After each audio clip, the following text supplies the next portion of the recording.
कोई और नहीं, वो मेरे सतगुरुनाथ है। ऐसे परम पूज्य गुरुदेव सतगुरुनाथ एवं गुरनी मैया के चरणों में शतशः वंदन। मेरे जीवन के शिल्पकार, इस भाटे से पाटे पर बैठाने वाले कोटा संघ प्रमुखा परम पूज्य बड़े महाराजा आइमिल तप आराधिका परम पूज्य प्रफुल्ला जी महाराजा, परम पूज्य कोकिल कंठी धर्मप्रभा जी महाराजा तथा सभी चारित्र आत्माओं के चरणों में त्रिवार त्रिवार वंदन। एक बार एक कैदी को 20 साल की सजा हुई, पर वह कैदी जब वह जेल में रहता था तब वहां पर रोज सुबह 4 बजे उठता, साथ में जितने भी उसके कैदी मित्र थे उनको साथ में लेता और वहां पर प्रार्थना चालू करता, जोर जोर से भगवान की भक्ति करता, आराधना करता और साथ में सभी को कराने लगाता। यह जेलर रोज देखा करता था और उस जेलर ने जब यह क्रम देखा तो जेलर सोचता है इतना अच्छा इंसान भला इस जेल में क्यों आ गया, और उस जेलर को उस पर क्या आ गई, दया आ गई और उस जेलर ने क्या किया, 20 साल की सजा 10 साल की कम कर दी। अब 10 साल ही रही। एक दिन वह जेलर उसके पास में गया और कैदी को कहा कि कल तुम्हारी सजा पूरी होने वाली है, 20 साल से हमने 10 साल कर दी है क्योंकि तुम्हारी भक्ति आराधना देखकर हम खुश हुए हैं और कल तुम्हें छुट्टी हो जाएगी। अब सुबह जेलर देखता है 4 बज गई, 5 बज गई, एकदम सन्नाटा छाया हुआ है जेल में। कोई प्रार्थना की आवाज नहीं, कोई भक्ति की आवाज नहीं, कुछ भी नहीं।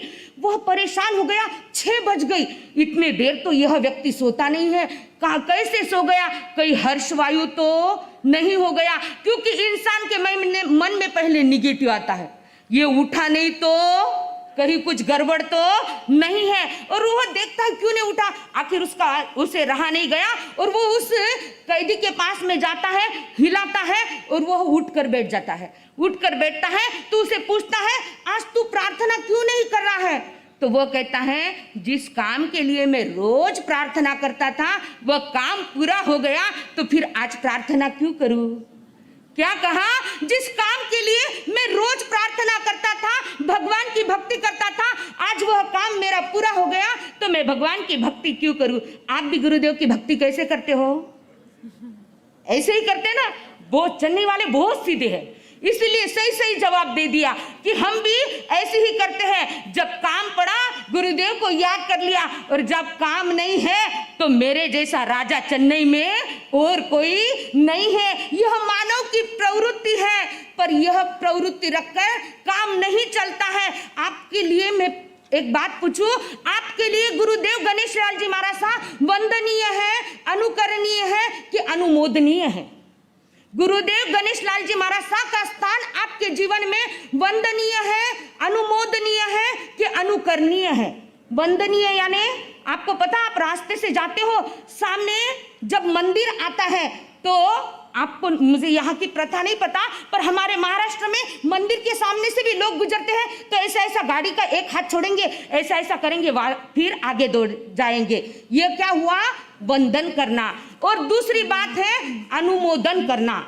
अनुमोदन यानी यदि इस सभा में कोई 1 लाख रुपए 10 लाख रुपए दे दे तो अब भी हमारे शांतिलाल साहब उसको आगे बुलाएंगे, हार पहनाएंगे, क्या करेंगे, उनकी समिति की ओर से स्वागत करेंगे। क्यों किया स्वागत, क्यों किया अनुमोदन, हाँ, अच्छे काम के लिए। हाँ, उसके जीवन में उदारता थी, उसने उदारता से यह पैसे दिए, इसलिए आपने उसकी अनुमोदना की। अब तीसरा है अनुकरण। अनुकरण किया, अनुकरण यानी क्या, हाँ, फॉलो करना। अब अनुकरण क्या करते हो आप, सबको गुरुदेव गणेश लाल जी महाराज साहब भले ही नहीं है पर सबको अच्छे लगते या नहीं लगते। सभी जन गुरुदेव को मानते हो या नहीं मानते हो, कौन मानता है, हाथ ऊपर करो। सब मानते, एक भी हाथ नीचे नहीं, सब मानने वाले यहाँ आकर बैठे, बिना मानने वाले आएंगे ही नहीं, है ना। यहाँ आने वाला हर एक भक्त गुरुदेव गणेश लाल जी महाराज साहब को मानता है, तो फिर गणेश लाल जी महाराज साहब वंदनीय है, अनुमोदनीय है कि अनुकरणीय है, अनुकरण करना यानी फॉलो करना, जो गुरुदेव ने किया वो करना। अभी आपने इस गाथा में सुना कि गुरुदेव जब तक दीक्षा नहीं लिए तब तक गुरुदेव के जीवन में कितने कष्ट कितने दुख आए, पर जैसे ही गुरुदेव ने दीक्षा ली, दीक्षा लेने के बाद में उनका जो जीवन तप त्याग क्रिया से निखरा, तो आज भी लोग उनका सब अनुकरण कर रहे हैं। अनुकरण कब करने लग गए? जब उन्होंने ओगा लिया तब। आप भी लेते हो? अनुकरणीय बोले ना गुरुदेव। गुरुदेव आपके लिए अनुकरणीय कब बने? पहले जो गणेश था उसको जाकर मिले कभी किसी ने? बिलाड़ा में थे, बिलाड़ा में आप मिले किसी ने? कोई ना कोई तो होगा। मिला? कोई मिला? नहीं मिला। और उस गणेश लाल जी महाराज साहब को कौन कौन मिला? सब मिले। अभी जाने के बाद भी सब मिलते हैं। हाँ, इसीलिए तो जानला धाम पर जाते हैं। यानी गुरुदेव आपके लिए अनुकरणीय है, तो सबसे पहले गुरुदेव ने घर बार छोड़ा, दीक्षा ली। आप लेते? आप सब शांत। आप किसी के लिए अनुकरणीय नहीं। आज आपका यह मन क्यों नहीं बोल रहा है? क्योंकि मानव दो तरफ से चलता है, एक माइंड और एक सबकॉन्शियस माइंड। एक कॉइन होता है, उसकी दो साइड होती है, जिसमें एक ओर होती है शंका और एक ओर होता है श्रद्धा। एक ओर क्या होती है? श्रद्धा। और एक ओर होता है शंका। जब शंका वाला माइंड चलता है ना, तो इंसान बोलता है नहीं नहीं नहीं नहीं नहीं। और जब श्रद्धा वाला माइंड चलता है तो इंसान कहता है नहीं, यही सच। आपको एक बात बताऊं, शंका और समाधान में आप, शंका और श्रद्धा में आप कहां पर चूक रहे हो? जैसे हम चेन्नई आने के लिए औरंगाबाद से हमारी यात्रा बड़े महाराज साहब के साथ में चालू हुई, तो हम चेन्नई आए।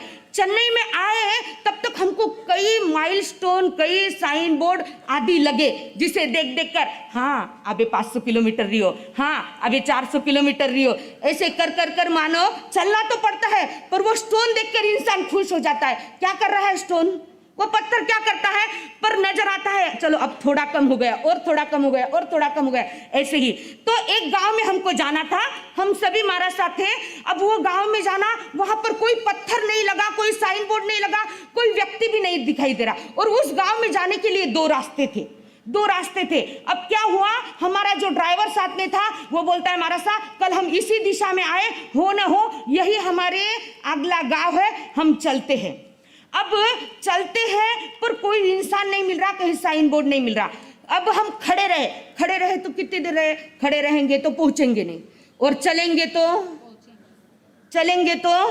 और यदि गलत रास्ता रहा तो रिटर्न उतना आना पड़ेगा। पानी उतर जाता है, विहार कर कर देखो, चलने में कुछ नहीं लगता है, पर कभी आगे जाकर पीछे चक्कर खाना पड़ता है ना, तो इंसान क्या हो जाता है। हाँ, अब उस समय में हम चलने के लिए तो निकले, पर हमारे चलने में गति नहीं थी। क्यों नहीं थी गति? हाँ, शंका थी तो हम चले क्यों? शंका थी तो हम चले क्यों? हाँ, सही मालूम नहीं था, फिर भी चलने तो लग गए ना। श्रद्धा थी तो वही रुकना था, आ जाता था गांव, नहीं तो कोई ना कोई आता था। श्रद्धा थी तो वही रुकना था, कोई ना कोई आएगा। हम चले क्यों? हमारे चलने में जो पावर चाहिए था वो पावर नहीं था। क्यों नहीं था? क्योंकि एक मन कहता था यदि गलत रास्ता हो जाएगा तो रिटर्न आना पड़ेगा, और रिटर्न यदि आएंगे तो पूरा पानी उतर जाएगा। चल तो रहे थे पर चलने में गति नहीं थी, क्योंकि रास्ता पता नहीं था, और रॉन्ग हो जाएगा तो वापस आना पड़ जाएगा। आपकी भी यही गत है। आप सोचते हो महाराज साहब के पास में कई लोग आते हैं, महाराज साहब माला तो फेरा, पर माला फेरन में मन को नहीं लागे। माला तो हाथ में यूं फिरे और मन कटे जा रहे है, राजस्थान जावे न, दिल्ली जावे न, बंबई जावे, कटे जावे, नहीं पता। तो ऐसा क्यों होता है? जैसे यहाँ पर आज सब जन आए, सभी ने जाप किया, सभी प्रवचन सुन रहे हैं। एक मन कहता है चलो हम जाकर प्रवचन सुने, तो दूसरा मन कहता है नहीं, क्या करना है जाकर? तो फिर जहां श्रद्धा होती है वह मन कहता है इतने जन जा रहे हैं, कुछ न कुछ मिलता होगा तभी तो जा रहे हैं। क्या कहते हैं? इतना जना गया, कहीं ना कहीं मिल रहे है, जरा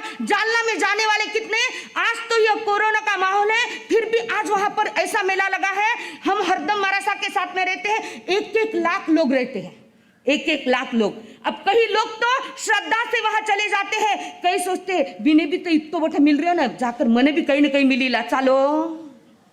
एक होती है शंका और एक होता है श्रद्धा। जब तक इस कॉइन में हमारी श्रद्धा ऊपर नहीं आएगी तब तक हमारी धर्म ध्यान में रुचि नहीं बढ़ेगी, और जिस समय पर हमारी श्रद्धा आगे बढ़ जाएगी तो और यही श्रद्धा से काम चलता है। आपने अभी गुरुदेव के जीवन की, यह गुरुदेव की गादी ही ऐसी थी जो स्वयं तपस्या करते थे और सभी को कराते। आज गुरुदेव नहीं है, पर इस सभा में कोई एकासना, कोई आयंबिल, कोई तेला, कोई चोला, तो कोई ऐसे गर्मी में भी आठाई करने वाले एक छोटा बच्चा भी होता है। जैसे कल सुवेदी जी ने हमारे अंजलि को कहा, तुझे पता है कल क्या है? तो बोले गुरुदेव की, अपना गुरुदेव की पुण्यतिथि। हाँ, तो फिर मैं वास करूंगी। हमारी जिनेशा जिसने गुरुदेव की पुण्यतिथि तेला कर दिया, यह गादी की यह विशेषता है, उन्हें बोलना नहीं पड़ता है करो, वह ऑटोमेटिकली कर लेता है, क्योंकि वह उनका जीवन अनुकरणीय था। हमारे लिए हम अनुकरण करेंगे तो गुरुदेव के जीवन से कुछ न कुछ हासिल करेंगे। सिर्फ जयकारा लगाने से और यहाँ आकर बैठने से कुछ हासिल नहीं होने वाला है। सचमुच में यदि हमारी श्रद्धा होगी, हमारे कॉइन की श्रद्धा रूपी साइड यदि ऊपर होगी तो हम कुछ न कुछ हासिल करेंगे। यदि हमारे जीवन में श्रद्धा नहीं होगी तो शंका वाला मन, हमें शंका से पैसा मिल सकता है, शंका से परमात्मा नहीं मिल सकते हैं। परमात्मा तो श्रद्धा से मिलते हैं, और जिसकी श्रद्धा होती है उसे ही वहां जाकर सब कुछ मिलता है। तो हमारे जीवन में यदि श्रद्धा होगी तो हम निश्चित ही निश्चित उस गुरुदेव के प्रति उनके श्रद्धा हमारे मन में पहुंच सकेंगी, हमारी श्रद्धा उनके चरणों में पहुंच सकेंगी। बोलिए शांतिनाथ भगवान की।